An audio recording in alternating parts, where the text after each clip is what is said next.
Welcome back to Mighty Habits, everyone. I'm your host, Stephen, and super excited to be joined by Mary, our expert guide for today's deep dive. Always happy to be here, Stephen.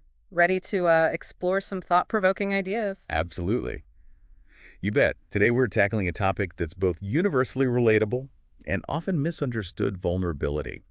Specifically, we're diving into the insights of Brene Brown and her book, Daring Greatly. Now, I know what you might be thinking, another self-help book, but trust me, folks, Brown's approach is anything but cliche. Exactly. In fact, she challenges many of the conventional assumptions we have about vulnerability. Instead of seeing it as a weakness, she reframes it as the very foundation of courage, connection, and what she calls wholehearted living. Okay, wholehearted living, that definitely piques my curiosity.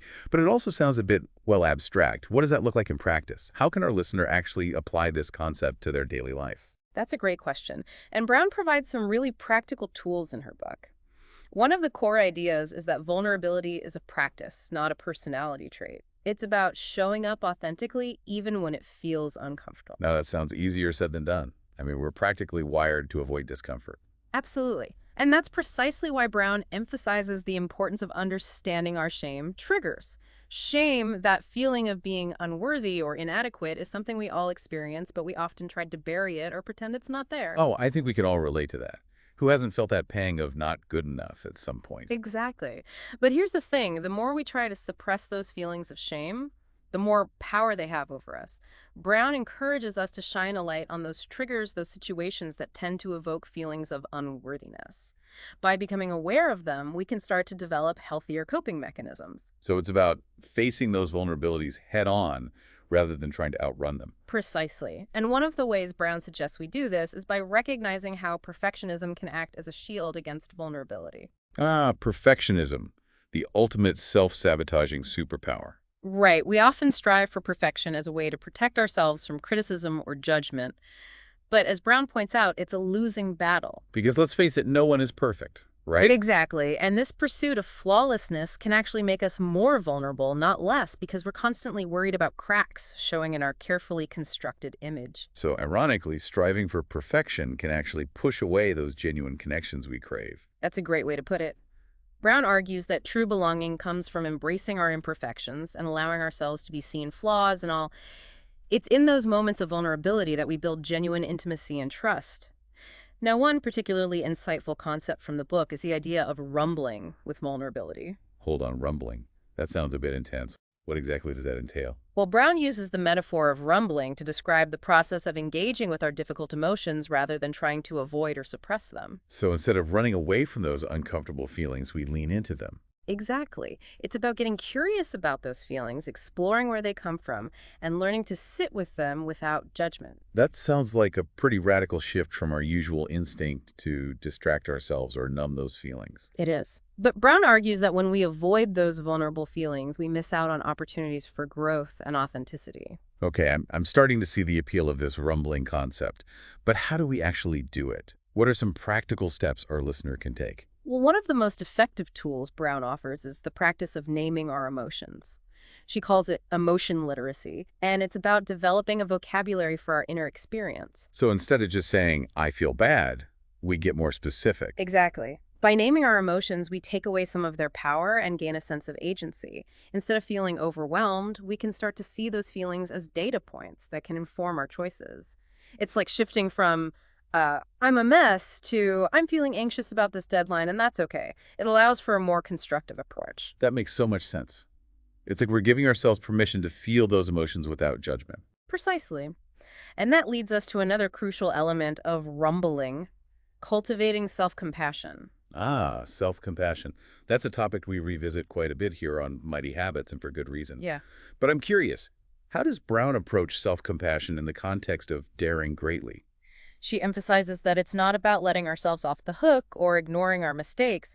It's about treating ourselves with the same kindness and understanding that we would offer a close friend. So it's about recognizing that we're all human, we make mistakes. And That's part of the so journey. we're often so quick to criticize ourselves, but imagine talking to a friend the way we sometimes talk to ourselves. Ouch, yeah, that's a pretty harsh reality check. Right? Self-compassion is about silencing that inner critic and offering ourselves words of encouragement and support. It's about recognizing that imperfection is part of the human experience, and we're all worthy of love and compassion even when we mess up. It's amazing how we often hold ourselves to these impossibly high standards, then beat ourselves up when we inevitably fall short. It's a common trap. But self-compassion allows us to step back and see ourselves with more clarity and kindness. It's a powerful antidote to the shame that often keeps us stuck. I'm starting to see how all these concepts, vulnerability, emotion literacy, self-compassion, they're all intertwined. It's like they create a framework for living a more authentic and fulfilling life. That's a fantastic observation, Stephen, and that's truly the heart of daring, greatly challenging those old narratives that tell us to toughen up, hide our vulnerabilities, and strive for perfection at all costs. Instead, Brown offers a new way of being in the world, one that's grounded in courage, compassion, and connection. It's a perspective that feels both refreshing and empowering. Yeah. Like she's giving us permission to be our true selves, imperfections and all. Exactly, and that's incredibly liberating because when we embrace our vulnerability, we open ourselves up to a whole new world of possibilities. This has been so insightful, Mary. I feel like we've only just scratched the surface of all the wisdom packed into Daring Greatly. But for our listeners who are just beginning their journey with vulnerability, what's one small step they can take today to put these concepts into practice? That's a great question. I think one of the simplest yet most effective ways is to start noticing those moments when we're tempted to hide our true selves. Can you give us an example? Sure. Think about a time when you were in a meeting and had an idea but hesitated to share it because you were afraid of being judged. Or maybe you felt overwhelmed by a project but didn't want to ask for help for fear of appearing incompetent. Well, I think we've all been there. Those moments when we put on a brave face and pretend we have it all figured out. Exactly. And in those moments, we have a choice: succumb to fear and keep our true selves hidden, or take a deep breath and choose to be a little bit vulnerable. So it's about catching ourselves in those moments of self-doubt and making a conscious choice to show up authentically. Precisely. It might be as simple as saying, I'm actually feeling a little unsure about this, but here's what I'm thinking. Or, I'm struggling with this part of the project. Would anyone be willing to lend a hand? Those are great examples. Yeah. They don't feel overwhelming. It's like taking baby steps towards vulnerability. Exactly. It's about starting small and gradually building our vulnerability muscles. The more we practice, the easier it becomes. I love that. It's a reminder that vulnerability is a journey, not a destination. And even those small acts of courage can have a ripple effect, not only on our own lives, but on the lives of those around us. Absolutely. And that's the beauty of Brown's work. It shows us that vulnerability is not a weakness, but a superpower. It's the key to a more connected, compassionate, and courageous life. Yeah, it really is. And it can be tough, to kind of break free from those old patterns of thinking. Absolutely. It takes conscious effort and a willingness to challenge those deeply ingrained beliefs. So for our listener who is ready to dive deeper into this world of daring greatly, what's one key takeaway they should carry with them? That's a good question. I think the most powerful message is this: embracing vulnerability is not a sign of weakness, but a testament to our strength. It's about having the courage to show up authentically, even when it feels risky. That's such a powerful way to put it.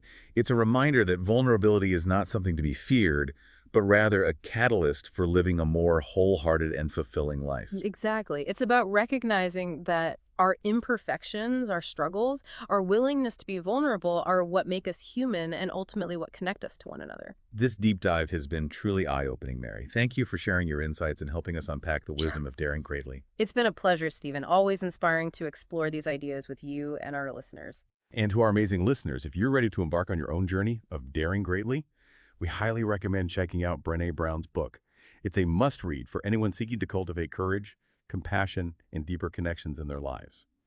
And remember, for more deep dives into fascinating topics just like this one, make sure you subscribe to Mighty Habits so you never miss an episode. Until next time, keep striving to build those mighty habits.